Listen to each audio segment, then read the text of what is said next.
আপনারা জানেন যে এই ঘটনার প্রতিবাদে পিজিটির যারা স্টুডেন্ট রয়েছে তারা কর্মবিরতিতে গিয়েছেন। এই কর্মবিরতির সরাসরি প্রভাব পড়েছে চিকিৎসা পরিষেবায়। আমি সন্দীপ সরকারের সঙ্গে কথা বলার আগে একবার তারই তুলে ধরা প্রতিবেদন কিভাবে চিকিৎসা পরিষেবা ব্যাহত হচ্ছে আর.জি. কর মেডিকেল কলেজ হাসপাতালে কর্মবিরতির জেরে। সন্দীপ সরকার তুলে ধরেছেন আমাদের প্রতিনিধি, একবার দেখুন। তারপর এখন হঠাৎ দেখছি এরকম বেহুশ হয়ে গেছে। এখন ডাক্তার নেই বলছি, বলে ওরা স্ট্রাইক করেছে, কিন্তু এইভাবে স্ট্রাইক করলে তো হবে না, কিছু তো ডাক্তার থাকা উচিত। আর.জি. কর মেডিকেল কলেজ হাসপাতালে চিকিৎসকদের আন্দোলনের জের, এমার্জেন্সিতে চিকিৎসক নেই বলে অভিযোগ এবং দমদমের 7 নম্বর ট্যাঙ্ক এলাকা থেকে এক যুবককে অচৈতন্য অবস্থায় নিয়ে আসা হয়েছে, যার 2-3 দিন ধরে জ্বর ছিল, কিন্তু পরিবারের সদস্যরা এখানে চিকিৎসা হচ্ছে না দেখে তাকে নিয়ে অন্য হাসপাতালে যাচ্ছেন। বিক্ষোভের জেরে, চিকিৎসকদের বিক্ষোভের জেরে কিন্তু রোগীদের ধীরে ধীরে দুর্ভোগের শিকার হতে হচ্ছে এবং সেই দুর্ভোগের মাত্রা বাড়ছে, যে কারণে আমরা দেখতে পাচ্ছি যে বিভিন্ন জায়গা থেকে যারা রোগীরা রয়েছেন তারা হাসপাতালে আসছেন এবং চিকিৎসা পরিষেবা পাচ্ছেন না, তাদেরকে অন্যত্র চলে যেতে হচ্ছে। যার মধ্যে এই যে যুবক, তাকে তড়িঘড়ি এই হাসপাতাল থেকে বের করে নিয়ে যাওয়া হলো, আমরা দেখতে পেলাম। এবং আমরা দেখতে পাচ্ছি যে এই আন্দোলন চলছে। সজলবাবু, এইমাত্র আমরা দেখতে পেলাম যে রোগীর পরিবারের লোকজন তারা পাজাগোলা করে এখান থেকে রোগীকে নিয়ে চলে গেলেন। এখানে চিকিৎসা হচ্ছে না, ডাক্তাররা আন্দোলন। দুর্ভাগ্যজনক, ডাক্তারদের বিষয়টাও যেটা ঘটছে সেটাকেও আমি অস্বীকার করতে পারবো না, কিন্তু ডাক্তারদের এইভাবে আমি বলবো যে কাজে ফিরে আসতে অন্তত এমার্জেন্সি পরিষেবাটা চালু থাকুক। আমরা দেখতে পাচ্ছি যে হাসপাতালে রোগীদের যারা পরিজনরা রয়েছেন তাদের মধ্যেও কিন্তু ধীরে ধীরে উষ্মা বাড়ছে। হার্টের সমস্যা হয়েছে, ফুসফুসেরও সমস্যা। সকালে বনগাঁ ভর্তি ছিল, বনগাঁ থেকে আমরা গান্ধীতে নিয়ে এসেছি, গান্ধী থেকে আবার এখানে ট্রান্সফার করেছে, অবস্থা ভালো না বলে এখানে নিয়ে এসেছি।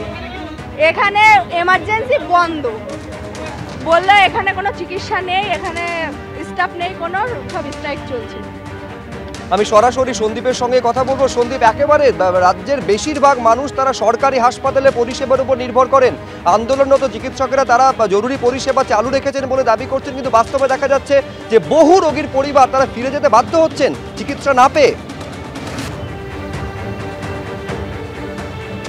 দেখো, যেটা আন্দোলনরত চিকিৎসকেরা বলেছিলেন যে তারা জরুরি পরিষেবাকে ছাড় দেবেন, জরুরি পরিষেবা অর্থাৎ এমার্জেন্সি এবং ট্রমা কেয়ার বিভাগ, এই দু জায়গায় তাদের কাজ করার কথা ছিল, কিন্তু এই দু জায়গায় তারা যে কাজ করছেন না তা কিন্তু রোগীদের অভিজ্ঞতা বলছে।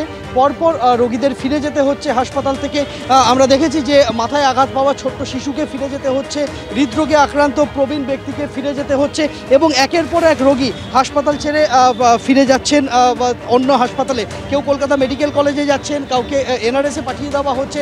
আর.জি. কর মেডিকেল কলেজ হাসপাতালে জরুরি বিভাগে যারা আসছেন বা ট্রমা কেয়ারে যারা আসছেন তাদের কিন্তু চরম দুর্ভোগে পড়তে হচ্ছে। এবং এখন এই মুহূর্তে এমন পরিস্থিতি দাঁড়িয়েছে যে হাসপাতালের মেন গেট থেকে অ্যাম্বুলেন্স ঘুরিয়ে নিয়ে তারা বেরিয়ে যাচ্ছেন অন্যত গন্তব্যে। ফলে সব মিলিয়ে কিন্তু রীতিমতো একটা দুর্ভোগের ছবি ধরা পড়ছে আর.জি. কর মেডিকেল কলেজ হাসপাতালে। এই মুহূর্তে যেহেতু জুনিয়র ডাক্তাররা, যার মধ্যে অন্যতম উল্লেখযোগ্য হচ্ছে পিজিটিরা এই মুহূর্তে তারা অধ্যক্ষের সঙ্গে কিছু কয়েকজন বৈঠকে ব্যস্ত রয়েছেন, বাকিরা এই মুহূর্তে সেই বৈঠকের ফলাফলের জন্য অপেক্ষা করছেন। ফলে সব মিলিয়ে এই মুহূর্তে কিন্তু পরিষেবা কার্যত বলা যেতে পারে যে শিখে উঠেছে জরুরি পরিষেবা আর.জি. কর মেডিকেল কলেজ হাসপাতালে। সুব্রজিৎ, ধন্যবাদ সন্দীপ।